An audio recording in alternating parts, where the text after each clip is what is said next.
If you aren't really familiar with Dark Angel's rules and you haven't played against them, but you're going to be doing soon, then I want to tell you about 5 of my favorite, incredibly strong strategies and combos that you might be coming up against. The first thing that I want to discuss is Eradicators with Relics of the Dark Age. This is a new stratagem from the Wrath of the Rock detachment, and it gives you +2 strength to your ranged attacks. Now, Eradicators are considered to be a pretty efficient anti-tank anti-monster unit. And because of their special rule, they get to reroll all hits, all wounds, and all damage against vehicles and monsters, which is fantastic. But in my experience, what I struggle with is Melter being strength 9 when I'm trying to destroy tanks that are strength 10, strength 11, strength 12. Rerolling hits means that most of your shots will hit, but rerolling wounds when you're wounding on a 5 is still not very reliable. This is where Relics of the Dark Age comes in.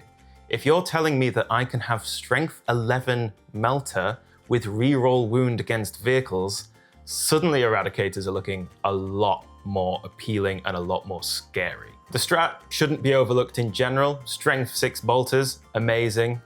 Strength 10 Plasma, horrifying. But Eradicators being able to wound toughness 10 on 3s and toughness 11 on 4s with their built-in rerolls, that's a lot of damage. Personally, I'm going to start running this squad again in this detachment, and I'm really excited to see just how efficient they'll be. Second thing that we're going to talk about today, we can't talk about Dark Angels without addressing Azrael. Since the start of 10th, and even back in 9th, you can't mention Dark Angels lists without talking about how strong Azrael has been all of this time. But what I tend to see is Azrael with Hellblasters, Azrael with Inner Circle, where my favorite current way of running him is with 10 Sternguard veterans. Sternguard's special rule lets them reroll all wounds against the Oath of Moment target, and because this is such a massive damage modifier, your Sternguard should exclusively be targeting the Oath of Moment target. Azrael grants the squad sustained hits, which means that you might as well reroll everything and fish for 6s to get the extra shots. And then whilst you're fishing for 6s, you might as well go fishing again to get those devastating wounds on the Sternguard bolt rifles. I have had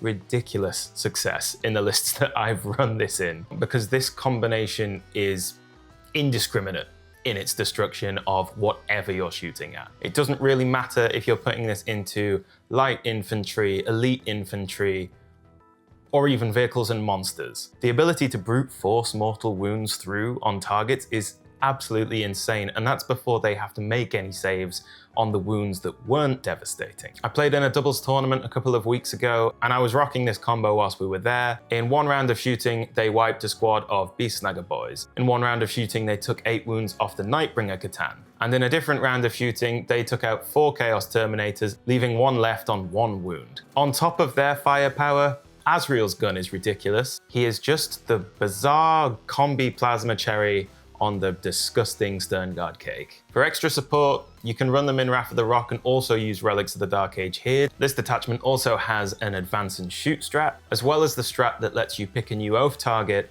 once this Death Star has destroyed the first one. Alternatively, in the Inner Circle detachment, they can get +1 to wound against enemies on objectives, which is really strong. Number 3, we're talking the Ravenwing Darkshroud and Wrath of the Rock. Now, the new detachment, Wrath of the Rock, gives all infantry and mounted units -1 to wound from incoming damage if that weapon's strength is higher than their toughness. It is quite a significant survivability boost. Now, the Darkshroud has kind of come in and out of popularity with Dark Angel's lists, but in combination with -1 to wound, the Darkshroud can give out an aura of 6 inches of stealth and the benefit of cover. Since it's a fairly large model, it gives you quite a substantial area of effect. So you're going to have a very large area where you've got infantry and mounted units that are -1 to hit because of stealth, -1 to wound because of the detachment rule, -1 to your AP because of the benefit of cover, and of course, because Dark Angels players are relentlessly spamming Deathwing Knights all the time,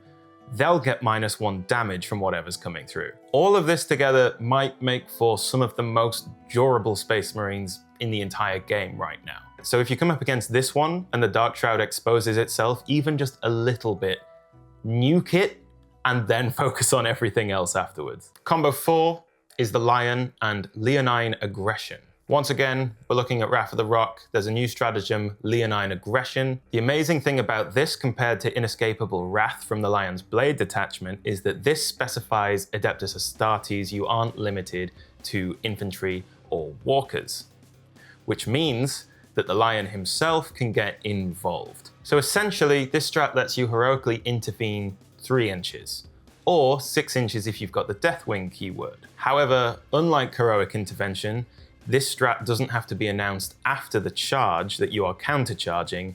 It's announced at the end of the fight phase, which means you can see every single charge that the enemy successfully made or didn't make, and then respond with your heroic intervention style stratagem, which the Lion in particular is going to love. If he's in a good enough position to take advantage of this strat, it's going to get him extra movement.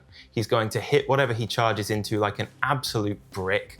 And because he gets fights first, it means that he's potentially going to save one of your units that the enemy thought they were going to have an easy time with. Needless to say, simply the presence of having a fights first Primarch makes your enemy very cautious about where they're going to charge and what they're going to do.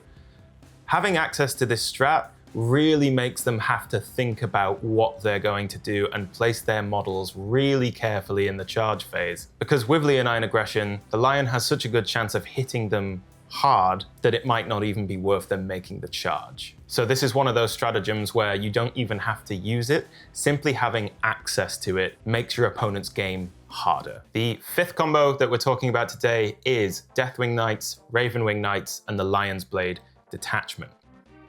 Now this one has got quite a lot of moving parts and it can be quite tricky to orchestrate, but I used it in a game not long ago to absolutely decimate my opponent's World Eaters. So what you're going to need for this is some Deathwing Knights in Deep Strike, some Ravenwing Knights that are able to move around the board wherever they want to go, and 2 enemy units that are fairly close together, but preferably separated by an inch or 2. What we can then do is, in our movement phase, Deep Strike the Deathwing Knights.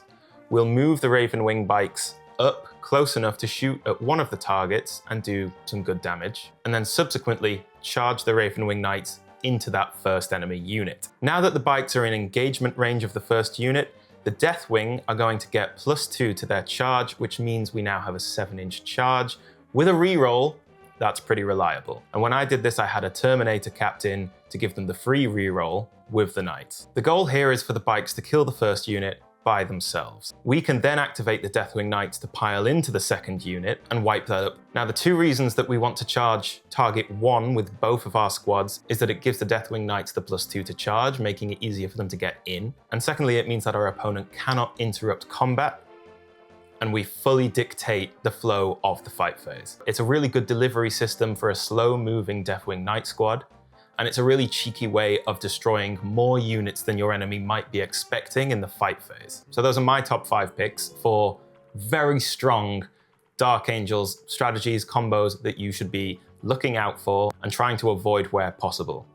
Or, if you're a Dark Angels player like me, using it every opportunity. Really hope you enjoyed this video. Thank you so much for watching to the end. If you did like it and you want a bit more, this is the 2nd one I've made. So there is a Death Guard one linked up in the card at the top. If you want to support me, please remember to like, comment, subscribe, all the usual stuff. You know what it is. And if you really want to support me, feel free to become a channel member or use the affiliate links in the description. Thank you so much for watching. Have a great week. I'll see you next time.